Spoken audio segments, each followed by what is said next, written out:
कांदिवली पोलिसांनी एक आरोपीला अटक केली आहे। आमच्यासोबत झोन 11 चे डीसीपी विशाल ठाकूर साहेब आहेत। सर, काय आहे सगळं प्रकरण? 26 ऑक्टोबरला कांदिवली पोलीस स्टेशनला एक गुन्हा रजिस्टर झाला होता की त्याच्यामध्ये त्यांच्या घरी तक्रारदारांच्या घरी गेल्या 12 वर्षांपासून काम करत असलेल्या व्यक्तीने त्यांच्या घरातले लॉकरमध्ये दागदागिने आणि रोख रक्कम घेऊन तो पळून गेलाय म्हणून तक्रार प्राप्त झाली। तक्रार प्राप्त झाल्यानंतर Kandivali police स्टेशनची team immediately Jharkhand राज्यातल्या त्याच्या मूळ गावी रवाना झाली। तिथल्या स्थानिक पोलिसांच्या मदतीने सदर आरोपीला मुद्देमालासह अटक केलेली आहे। सदर FIR मध्ये 41,50,000 रुपयाची मुद्देमाल नमूद होता, परंतु त्याला अटक केल्यानंतर त्याच्याकडनं आम्हाला साधारणतः 46,86,000 पेक्षा जास्तची मुद्देमाल आम्ही रिकव्हर केलेला आहे आणि त्याची आम्ही तक्रारदाराकडे शहानिशा पण केलेली आहे। आरोपी कोण आहे, यांच्या पार्श्वभूमी काय आहे? आरोपी हा हाऊसकीपिंग मॅनेजर म्हणून तक्रारदार यांच्या घरी काम करत होता।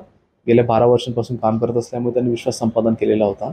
सदर लॉकरची चावी त्याने डुप्लिकेट बनवलेली होती, स्वतःकडे ठेवलेली होती आणि त्याने संधी मिळतात त्यांनी चोरी करून तो पळून गेला होता। आरोपीच्या विरोधात याच्यापूर्वी काही तक्रार दर्ज आहे का? आरोपी सध्या पोलीस कस्टडीमध्ये आहे आणि त्याच्या पूर्व इतिहासाबाबतीमध्ये आम्ही तपास करीत आहोत। त्याने यापूर्वी देखील असं चोरी केल्याची शक्यता नाकारता येत नाही। चोरी का केलं, काय सांगितलं?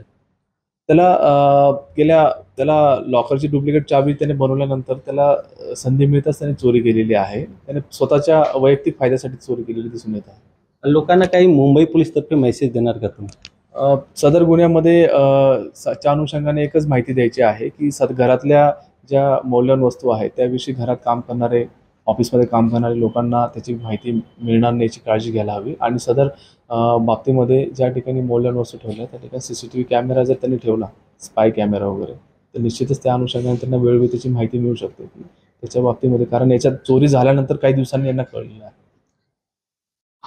Cameraman Siddhesh Govind Thakur, TV9 Marathi, Mumbai.